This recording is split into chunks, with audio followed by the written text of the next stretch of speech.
Hello students, this is part 2 of the chapter Some Applications of Trigonometry of class 10th Mathematics. In this video lesson, we shall solve some practical problems of trigonometry. Before solving practical problems, we shall see how trigonometry helps to deal with such problems of heights and distances. Actually, जो problems trigonometry deal करती है वो Heights और distances से related होती है, और ऐसी जो प्रॉब्लम्स है इनको हम किस तरह से सॉल्व कर पाते हैं with the help of trigonometry, सबसे पहले हम इसे समझेंगे. तो देखिए, if in a right triangle one acute angle and one side are known then all other sides and angles can be determined using trigonometry. यदि कोई राइट ट्राइंगल है और उसमें हमें एक एक्यूट एंगल और एक साइड सपोज ज्ञात है, पता है, तो उसकी जो अन्य साइड्स और एंगल्स है वो हम आसानी से फाइंड आउट कर सकते हैं यूजिंग ट्रिगोनोमेट्री. और इसीलिए ट्रिगोनोमेट्री जो हाइट्स और डिस्टेंसेस से रिलेटेड जो प्रैक्टिकल प्रॉब्लम्स है उनको सॉल्व कर पाती है. इस फैक्ट को हम समझ लेते हैं. जैसे कि आप यहाँ एक राइट ट्राइंगल देख रहे हैं, ये राइट ट्राइंगल ABC है, और इस राइट ट्राइंगल ABC में जो एक साइड AB जो है वो नॉन है. ये जो AB साइड है ये सपोज हमें नॉन है, और एक एंगल जो है A ये भी नॉन है. तो एक एंगल हमें पता है एक्यूट एंगल A, और एक साइड हमें पता है AB. तो ऐसी स्थिति में मान लीजिए मुझे AC फाइंड आउट करना है और इसी तरह से ये BC फाइंड आउट करना है, तो मैं आसानी से फाइंड आउट कर सकता हूँ with the help of trigonometry. इसके लिए क्या करेंगे कि सपोज मैं इस जो नॉन एंगल A है इसका कोसाइन ले लेता हूँ, cos A. तो this will be equal to side adjacent to angle A divided by hypotenuse. Side adjacent to angle A यानी इसको हम बोलेंगे ये बेस कहलाएगा, और इसको हम बोल रहे हैं perpendicular. This is the side opposite to angle A, और ये हाइपोटेन्यूज है. तो यहाँ cosine of A will be equal to base upon hypotenuse. तो cosine A is equal to AB upon AC है, और इसमें चूंकि एंगल A नॉन है तो एक तरह से ये कोसाइन A हमें मालूम है, और इसी तरह से जो AB है ये भी नॉन है और ये अननोन थी. तो इस पूरी इक्वेशन में केवल एक ही अननोन है AC, जिसको हम आसानी से फाइंड आउट कर सकते हैं. सिमिलरली यदि हम tan A लेते हैं तो tan A will be equal to perpendicular upon base, तो BC अपॉन AB हो गया, और tan A हमें नॉन है क्योंकि A हमें पता है, और इसी तरह से इसमें भी AB हमें मालूम है, और ये जो BC है वो हम फाइंड आउट कर सकते हैं. तो AC और BC हम आसानी से फाइंड आउट कर सकते हैं with the help of trigonometry if we know one acute angle of this right triangle and one side is known. एक दूसरा फिगर लेते हैं हम. ये मान लीजिए ट्राइंगल ABC है, और इसमें सपोज हाइपोटेन्यूज हमें नॉन है. इस बार क्या है, हाइपोटेन्यूज हमें नॉन है, और जो बाकी दूसरी साइड्स है वो हमें पता लगानी है.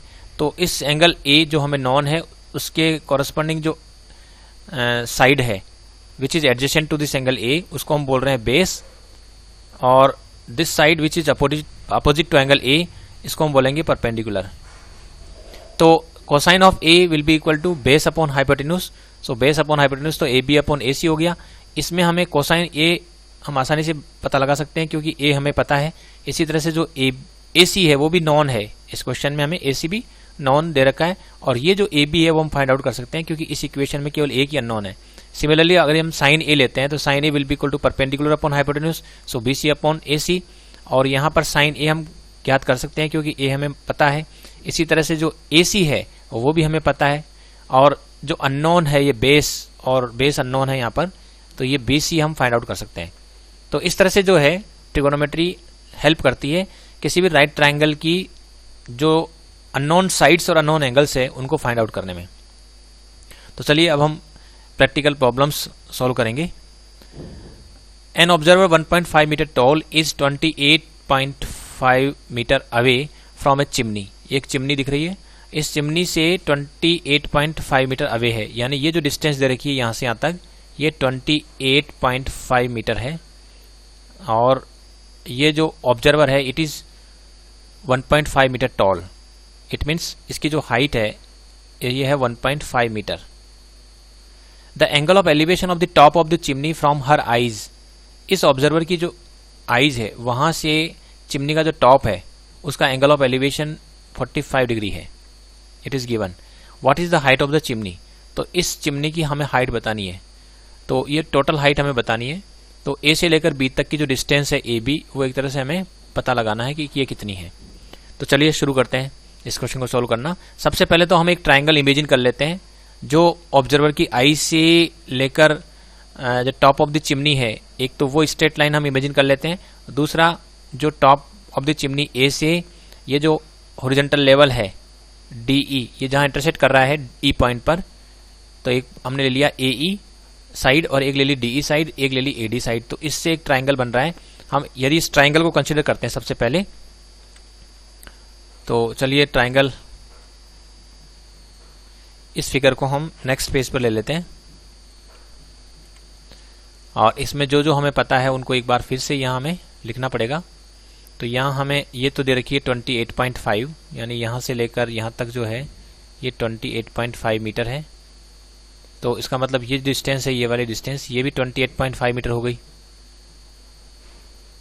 और इसकी जो हाइट है, ये वाली हाइट, सपोज ये वाली जो हाइट है वो h डैश है।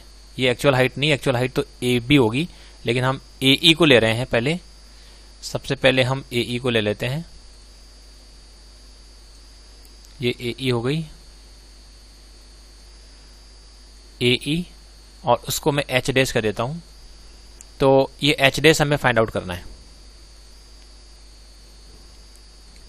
तो इस राइट ट्राइंगल को कंसीडर करें। यदि मान लीजिए हम ट्राइंगल ए डी ई, इसको यदि कंसीडर करते हैं तो इसमें एक एंगल हमें नॉन है 45 डिग्री, और यदि मैं इसका टेंजेंट ले लेता हूं तो tan 45 degree will be equal to perpendicular upon base, और परपेंडिकुलर यहां पर कितना है, tan 45 degree is equal to perpendicular यहां हो गया A E which is side opposite to angle 45 degree. So A E divided by base, base यहां हो गया डी ई। tan 45 की वैल्यू 1 होती है, तो 1 is equal to A E upon D E. तो यहां से जो है ए ई और डी ई सेम आ गए। तो ये जो ए ई है this will be equal to D E, but D E is equal to C B, और सी बी दे रखी है हमें 28.5 मीटर। डी ई और सी बी सेम है और ये 28.5 मीटर दे रखी है। अब हमें इसकी जो एक्चुअल हाइट है, अब हम लिख सकते हैं हाइट ऑफ चिमनी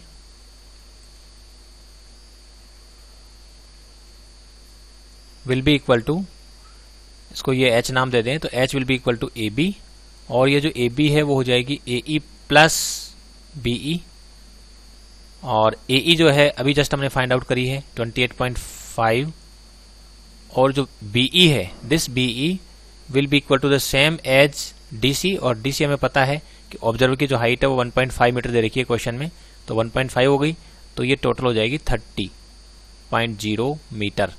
तो height of the chimney is equal to 30.0 metre. इस तरह से हमने इसमें एक ट्राइंगल, राइट ट्राइंगल इमेजिन किया, और उस राइट ट्राइंगल में हमने ट्रिगोनोमेट्री अप्लाई की, और उसकी बेसिस पर जो अननोन साइड थी ए ई वो हमने फाइंड आउट कर ली, और ए ई साइड हमें पता है, और बी ई जो है वो डी सी के इक्वल है। तो इसके बेसिस पर हमने total height of the chimney find out कर ली, वो है 30.0 मीटर, यानी कि 30 मीटर। तो चलिए नेक्स्ट दूसरा क्वेश्चन लेते हैं। From a point P on the ground, the angle of elevation of the top of a 10 meter tall building is 30 degree. जैसा कि आप फिगर देख रहे हैं, ये 10 मीटर टॉल बिल्डिंग है। तो सबसे पहले तो हम इसमें लिख देते हैं कि ये जो बिल्डिंग है ये 10 मीटर टॉल है, और इस बिल्डिंग के जो टॉप है उसका यहाँ से जो एंगल ऑफ एलिवेशन है वो 30 डिग्री दिख रहा है। और a flag is hoisted at the top of the building, इसके टॉप पर जो है एक फ्लैग होइस्ट हो रखा है, फहरा रखा है उसको, और the angle of elevation of the top of the flag staff from P is 45 degree. Point P से इसका जो टॉप ऑफ द फ्लैग है उसका एंगल ऑफ एलिवेशन 45 डिग्री दे रखा है। Find the length of the flag staff, एक तो इसकी जो लेंथ है वो हमें फाइंड आउट करनी है, और the distance of the building from the point P, और एक हमें ये डिस्टेंस फाइंड आउट करनी है। तो लेट अस सपोज ये डिस्टेंस तो x है, और ये जो फ्लैग स्टाफ है इसकी जो हाइट है let us suppose it is y। अब हमें एक तो ये x फाइंड आउट करना है कितना है, सिमिलरली ये y हमें फाइंड आउट करना है कितना है, और ये हमें 10 दे रखा है। तो हम ये जो राइट ट्राइंगल बन रहे हैं यहाँ पर इनको कंसीडर करेंगे, और ये हम नेक्स्ट पेज पर ही कर पाएंगे। तो चलिए हम इस क्वेश्चन को सॉल्व कर लेते हैं। तो ये तो हमें 10 दे रखा है, ये 10 है, और ये सपोज हमने y लिया है BD को, और ये जो P है उसको सपोज हमने x ले रहे हैं। तो एक तो ट्राइंगल हम लगा लेते हैं, ये जो ट्राइंगल है APD, इस ट्राइंगल में हम अप्लाई करते हैं, और इसमें यदि हम ट्रिगोनोमेट्री अप्लाई कर रहे हैं तो यहाँ एंगल 45 डिग्री हो रहा है। तो tan 45 degree will be equal to perpendicular upon base, और परपेंडिकुलर अपॉन बेस लिखते हैं। तो अब हमें इसमें परपेंडिकुलर देखना पड़ेगा। तो 45 डिग्री के जस्ट अपोजिट जो साइड है DA, दिस इज परपेंडिकुलर, और base means side adjacent to angle 45 degree, तो ये हो गया PA। लेकिन tan 45 डिग्री 1 होता है, तो 1 is equal to DA upon PA हो गया। तो यहाँ से हमें पता लग रहा है कि जो PA is equal to DA, PA और DA सेम है, और PA को हमने लिया है x, PA को हम यहाँ पर x ले रहे हैं, तो डेफिनेटली DA भी क्या हो गया, x हो गया। इसको हम x कर रहे हैं, तो दोनों ही x हो गए हैं। नाउ दूसरा ट्राइंगल लेते हैं। एक ट्राइंगल यहाँ पर है APB, और यदि हम इस ट्राइंगल में ये जो ट्रिगोनोमेट्री अप्लाई करते हैं तो tan 30 degree will be equal to perpendicular upon base, और परपेंडिकुलर अपॉन बेस, परपेंडिकुलर यहाँ पर है हमारे पास AB, और बेस जो है वो है PA। लेकिन tan 30 डिग्री, अब tan 30 डिग्री होती है 1/√3, और यहाँ जो AB है this is given, it is tan, and PA x ले रहे हैं हम। तो यहाँ से हम x की वैल्यू फाइंड आउट कर ली हमने, और ये x आ रही है tan√3, तो tan√3 आ चुकी है। तो ये x की वैल्यू यानी ये जो है PA है वो कितना आ गया, tan√3 आ चुका है। तो एक तो हमें पता लग गया कि जो पॉइंट P है वो इस बिल्डिंग से कितनी डिस्टेंस पर है, वो tan√3 मीटर डिस्टेंस पर है। और अब हमें फाइंड आउट करना था y, तो y हम यहाँ से फाइंड आउट कर सकते हैं, क्योंकि जो y है वो dB है, और dB जो है वो AD में से, इस पूरी हाइट में से AD में से यदि हम AB को माइनस कर देते हैं तो आ जाएगा। लेकिन AD तो x ही है, AD और PA तो एक जैसे थे, और दोनों को मैं x कह रहा हूँ, और AB जो है वो हमें पता है tan है। तो अब इस x में से यदि हम tan को माइनस कर दें, और x की वैल्यू tan√3 है, तो tan√3 माइनस tan, इसको हम सोल्व करें तो y पता लग जाएगा। और y क्या थी, length of the flag staff. तो ये tan कॉमन आ रहा है, ये हो गया √3 माइनस 1, या तो हम यहाँ छोड़ दें या फिर इसमें √3 की वैल्यू सब्स्टिट्यूट कर देते हैं जो 1.73 होती है, 732 माइनस 1 कर देते हैं, तो ये आ रहा है 0.732, उसको जब 10 से मल्टीप्लाई करेंगे तो 7.32 मीटर। तो ये आ जाएगी length of flag staff, length of जो फ्लैग स्टाफ है उसकी लेंथ आ जाएगी। तो इस तरह से हम लेंथ फाइंड आउट कर पाए, और हमने ये जो डिस्टेंस थी पॉइंट P की बिल्डिंग से वो हमने पहले फाइंड आउट कर ली। This is the distance of P from the building. तो इस तरह से जो है हम प्रॉब्लम को सॉल्व कर सकते हैं। राइट ट्राइंगल जो भी बन रहे हैं उन राइट ट्राइंगल्स को हम कंसीडर करेंगे और उनमें हम ट्रिगोनोमेट्री अप्लाई करेंगे, और जो रेशियो हम कंसीडर कर रहे हैं वो ऐसा होना चाहिए कि जिसमें जो साइड्स हमें पता लगानी है या जो दे रखी है केवल वही साइड्स आए। तो वो tan थीटा इसलिए लिया है क्योंकि इसमें परपेंडिकुलर बेस आएगा, और परपेंडिकुलर बेस दोनों में ही हम इंटरेस्टेड थे, इसलिए हमने टेंजेंट लिया है। अब एक और क्वेश्चन लेते हैं। The angle of depression of the top and bottom of an 8 metre tall building from the top of a multi storeyed building are 30 degree and 45 degree.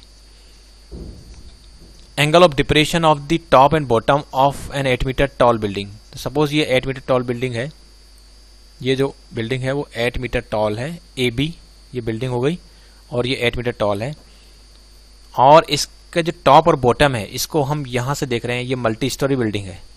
जो BC है वो मल्टी स्टोरी बिल्डिंग है, और इस multi storeyed building से हम देख रहे हैं टॉप से, एक बार इस टॉप से हम इसको देख रहे हैं टॉप ऑफ द बिल्डिंग, और एक मल्टी स्टोरी बिल्डिंग के टॉप P से हम इस बिल्डिंग के बॉटम को देख रहे हैं।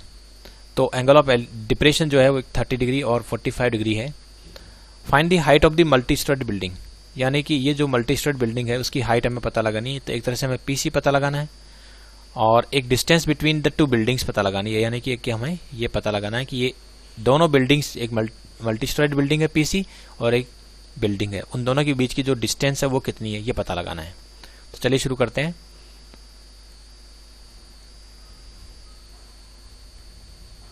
यहाँ पर एक तो ए बी कितना दे रखा था, ए बी 8 है, तो ए बी को लिख लेते हैं कि जो बिल्डिंग है उसकी हाइट तो 8 मीटर है, ये 8 मीटर है।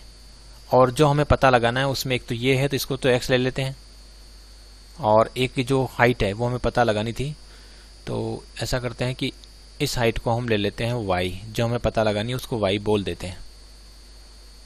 तो अब ये जो 8 है, यहाँ से यहाँ तक की जो लेंथ है वो 8 मीटर है, तो मल्टी स्टोरेड बिल्डिंग की जो हाइट थी वो y थी, तो y में से जब 8 हटा देंगे तो ये जो हाइट है वो आ जाएगी y-8, ये y-8 है। तो हमारे पास यहाँ दो राइट ट्रायंगल है, एक तो ये हो रहा है PBD और दूसरा राइट ट्रायंगल है PAC। तो सबसे पहले हम PAC राइट ट्रायंगल में अप्लाई कर लेते हैं। तो इसके लिए सबसे पहले देखिए ये जो एंगल है वो हमें देखना पड़ेगा, ये एंगल कितना है। तो इसके लिए यहाँ देखें कि ये जो एंगल है QPA, ये एंगल 45 डिग्री है, तो डेफिनेटली ये एंगल भी 45 डिग्री होगा क्योंकि ये ऑल्टरनेट इंटीरियर एंगल है। सिमिलरली ये जो एंगल है और ये जो एंगल है both are alternate interior angle, तो ये 30 डिग्री है तो इसको भी 30 डिग्री होना पड़ेगा, तो ये 30 डिग्री है और ये 45 डिग्री है। अब हम इस ट्राइंगल PAC में अप्लाई करते हैं। पहले तो ट्राइंगल PAC, इसमें हम ट्रिगोनोमेट्री अप्लाई करते हैं। तो tan 45 degree will be equal to perpendicular यहाँ पर PC है और जो बेस है वो यहाँ पर AC है, तो ये tan 45 1 होता है, तो ये PC अपॉन AC, तो PC और AC इक्वल आ गए हैं। तो PC तो ये AC is equal to PC हो गया, सिंपली हम कह सकते हैं AC equal to PC। AC को यहाँ पर x से डिनोट किया है तो ये x हो गया, और PC यहाँ पर मल्टी स्टोरेड बिल्डिंग की हाइट है वो y हो रही है। तो एक रिजल्ट तो हमारे पास ये आ रहा है कि x और y बोथ आर इक्वल। दूसरा हम ये ट्राइंगल लेते हैं जो PBD है, PBD, इस ट्राइंगल में भी हम ट्रिगोनोमेट्री अप्लाई करते हैं। तो tan 30 degree will be equal to perpendicular upon base, तो PD अपॉन BD, यहाँ सारी वैल्यू सब्स्टिट्यूट कर देते हैं। तो यहाँ वैल्यू पुट करते हैं तो ये तो हो गया 1/√3, tan 30 डिग्री होता है 1/√3। PD जो है वो है y-8, तो ये y-8 हो गया, डिवाइडेड बाई BD जो है वो x के इक्वल ही है, BD और AC इक्वल है तो ये x के इक्वल है। तो यहाँ से ये आ रहा है एक तरह से x is equal to √3y - 8√3, ये रिजल्ट आ रहा है। अब हमें जो है ये जो x की वैल्यू है वो y की इक्वल है, तो हम x की जगह y रख सकते हैं या y की जगह हम x सब्स्टिट्यूट कर सकते हैं। तो मैं x की जगह y पुट कर देता हूँ इस इक्वेशन नंबर 2 में। इन दोनों इक्वेशंस को हम आगे ले लेते हैं।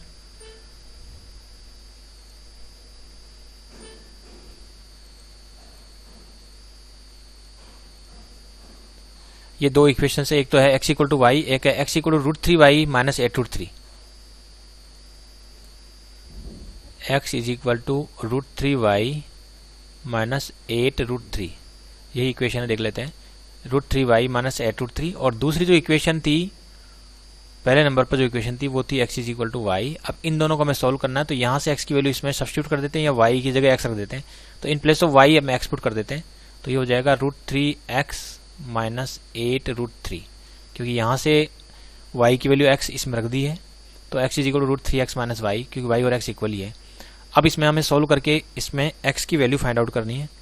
तो इसके लिए ऐसा करते हैं कि ये 8√3 लेफ्ट हैंड साइड में ले लेते हैं और ये राइट हैंड साइड में ले लेते हैं, तो ये √3x - x हो गया, और इसको हम फर्दर आराम से सॉल्व कर सकते हैं। यहाँ x कॉमन आ रहा है तो ये हो जाएगा √3 - 1, और अब ये x के साथ मल्टीप्लाई में है तो इसको हम डिवाइड में भेज देंगे।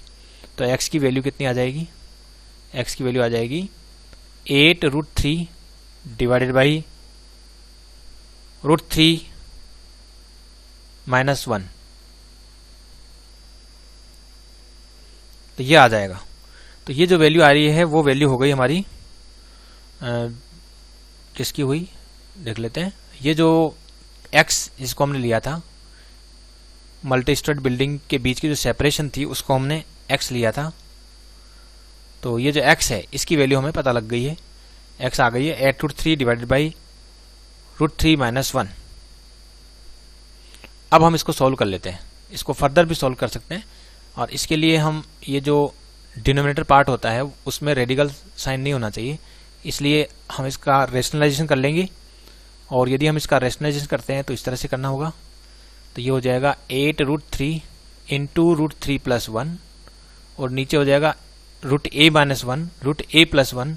तो √3 का होल स्क्वायर - 1 का होल स्क्वायर, तो 3 - 1 और इसकी वैल्यू हो गई 2। 2 से ये कैंसिल आउट हो रहा है, तो 2 4 जा 8, तो 4√3 इंटू √3 + 1। तो ये आ जाएगी जो दोनों बिल्डिंग्स के बीच की सेपरेशन। चाहे तो हम √3 को अंदर ले लेते हैं, मल्टीप्लाई कर देते हैं इसको, तो √3 इंटू √3 3 हो जाएगा और इसको √3 को 1 से इंटू किया तो √3 आ गया। तो इस तरह से ये आ गई separation between the two buildings. और जो y है वो y भी x के इक्वल है, तो वो भी इतना कितनी आ रही है 4 × 3 + √3 मीटर। तो ये आ गई height of multi storeyed building, height of multi storeyed building.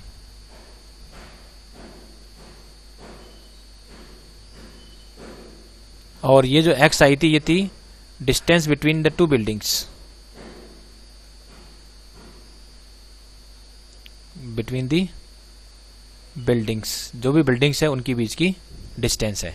तो इस तरह से प्रॉब्लम सॉल्व हो जाती है। एक और क्वेश्चन लेते हैं। A tree breaks due to storm and the broken part bends so that the top of the tree touches the ground making an angle 30 degree with it. मान लीजिए कि इसमें एक ट्री है, ये बड़ा ट्री ले लेते हैं, और ये जो ट्री है ये कहीं ना कहीं से टूट रहा है। यहाँ से सपोज टूट गया, यहाँ से ब्रेक हो गया, और ये ऊपर का जो पार्ट है वो यहाँ पर ऐसे गिर गया। तो ऊपर का पार्ट जैसे ही गिरा, ये कह रहा है कि top of the tree touches the ground, ये टॉप जो है वो ग्राउंड को टच कर गया, और making an angle 30 degree with the ground. और कह रहा है कि distance between the foot of the tree, ये जो फुट ऑफ द ट्री और to the point where the top touches the ground, ये जो जहाँ टच कर रहा है इसके बीच की जो सेपरेशन है वो 8 मीटर दे रखी है। तो ऐसी स्थिति में हाइट ऑफ द ट्री, यानी ये जब टूटा नहीं था उसके पहले इसकी टोटल हाइट कितनी थी ये बतानी है।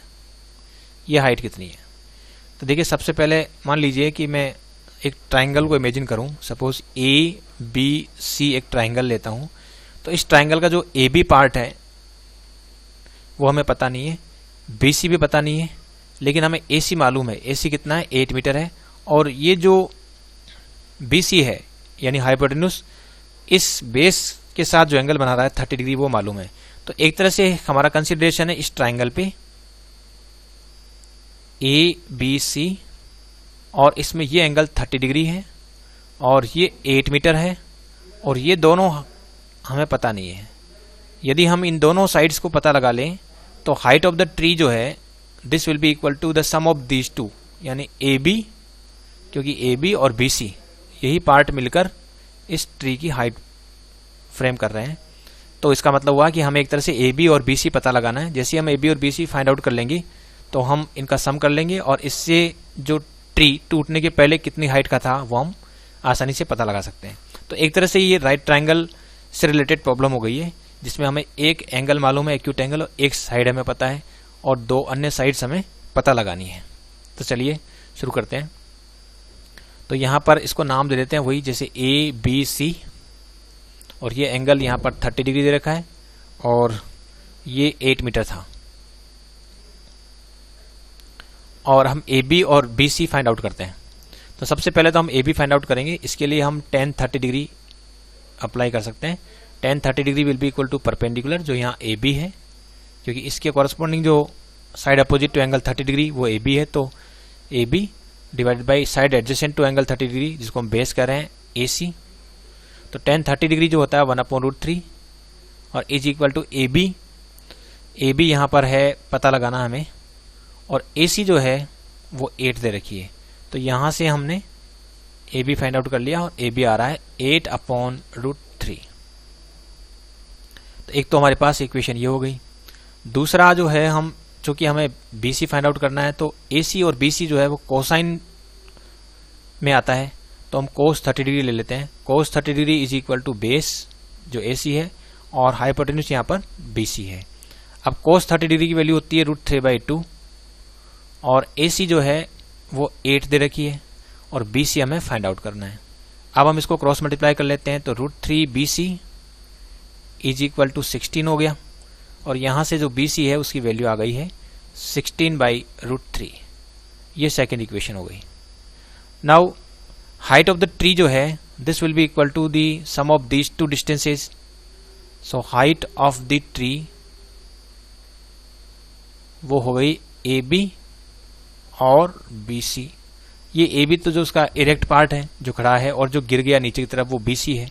तो AB और BC का यदि हम सम कर देंगे तो हाइट ऑफ द ट्री आ जाएगी। तो AB हमारे पास है 8/√3 और BC जो है वो है 16/√3, और यदि मैं इनका सम कर लेता हूं तो हो जाएगा 24/√3 मीटर।